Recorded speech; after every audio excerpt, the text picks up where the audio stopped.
भारत की रक्षा ताकत को लेकर एक बड़ी खबर सामने आई है। ब्राजील की मशहूर एरोस्पेस कंपनी एम्ब्रेयर और भारत का बड़ा औद्योगिक समूह महिंद्रा समूह अब एक साथ मिलकर भारत में एक बड़ा कदम उठाने जा रहा है। दोनों कंपनियों ने घोषणा की है कि अगर भारतीय वायुसेना के मीडियम ट्रांसपोर्ट एयरक्राफ्ट प्रोग्राम के लिए C390 विमान का चयन होता है तो भारत में ही इस विमान के मेंटेनेंस, रिपेयर और ओवरहॉल यानी कि MRO क्षमता विकसित की जाएगी। इसका मतलब साफ है कि भविष्य में इस आधुनिक सैन्य विमान की सर्विसिंग, मरम्मत और तकनीकी सपोर्ट भारत में ही रहेगी। यह घोषणा ऐसे समय सामने आई जब भारत अपनी रक्षा उत्पादन क्षमता को तेजी से बढ़ा रहा है और मेक इन इंडिया के तहत रक्षा क्षेत्र में आत्मनिर्भर बनने की दिशा में आगे बढ़ रहा है। और सबसे बड़ी बात है कि ब्राजील के राष्ट्रपति भारत में मौजूद हैं। दरअसल अक्टूबर 2025 में ही एम्ब्रेयर और महिंद्रा समूह के बीच एक रणनीतिक साझेदारी हुई थी। उस समझौते के तहत दोनों कंपनियां भारत में C390 मिलेनियम मल्टी मिशन सैन्य परिवहन विमान के निर्माण की योजना पर काम कर रहे हैं। अगर यह प्रोजेक्ट आगे बढ़ता है तो इसका सीधा फायदा भारतीय वायुसेना को मिलने वाला है।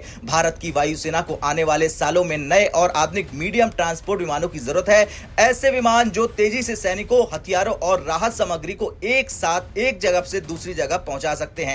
यही वजह है कि C390 मिलेनियम को एक मजबूत दावेदार माना जा रहा है। यह विमान अपनी श्रेणी के सबसे आधुनिक विमानों में से एक माना जाता है। इसकी खास बात यह है कि यह कई तरह के मिशन को पूरा कर सकता है, जैसे सैनिकों और कार्गो का transport, air drop mission, medical evacuation, search and rescue operation, आपदा राहत मिशन और अग्निशमन अभियान। इतना ही नहीं, ये विमान अस्थायी या कच्चे रनवे से भी उड़ान भर सकता है, यानी युद्ध या आपातकालीन स्थिति में भी इसका इस्तेमाल आसानी से किया जा सकता है। अब C390 विमान की कुछ खास खूबियां इसे और भी खास बनाती हैं, जैसे कि लगभग 26 टन तक पेलोड ले जाने की क्षमता से ये लैस है, तेज रफ्तार, लंबी दूरी तक उड़ान, आधुनिक एवियोनिक्स सिस्टम और मल्टी मिशन क्षमता से ये लैस है। इतना ही नहीं, विमान हवा में ही दूसरे विमानों को ईंधन भी दे सकता है। रिपोर्ट के मुताबिक इस विमान का कंप्लीशन रेट 99% से ज्यादा है, यानी ये बेहद भरोसेमंद प्लेटफॉर्म माना जाता है। अब सबसे बड़ी बात समझिए, अगर ये MRO सुविधा भारत में बनती है तो इसका फायदा सिर्फ भारतीय वायुसेना को नहीं बल्कि पूरे देश को मिलेगा, क्योंकि भारत में ही विमान की सर्विसिंग होगी, समय और लागत कम होगी,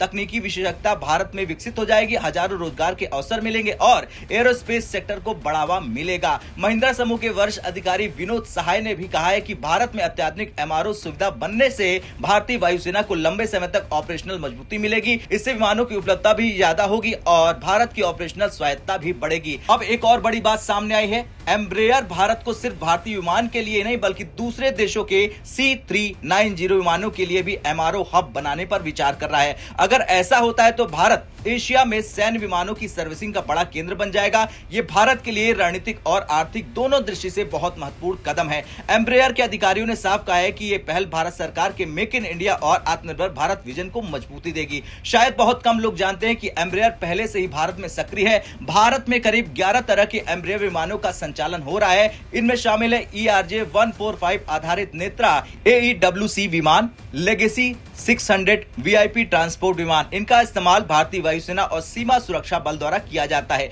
यानी भारत और एम्ब्रेयर के बीच सहयोग पहले से मौजूद है और अब ये और मजबूत हो सकता है। अगर ये डील आगे बढ़ती है तो इसका असर बहुत बड़ा होगा, क्योंकि भारत में रक्षा निर्माण बढ़ेगा, विदेशी तकनीक का ट्रांसफर होगा, भारतीय कंपनियों को बड़ा मौका मिलेगा और सबसे बड़ी बात, भारतीय वायुसेना को मिलेगा एक अत्याधुनिक और भरोसेमंद ट्रांसपोर्ट विमान। खैर, आने वाले समय में भारत और ब्राजील के बीच रक्षा और एरोस्पेस क्षेत्र में और बड़े प्रोजेक्ट की डील हो सकती है और अगर C390 का उत्पादन भारत में शुरू हो गया तो यह भारत की रक्षा इंडस्ट्री के लिए एक बड़ा गेम चेंजर साबित होगा।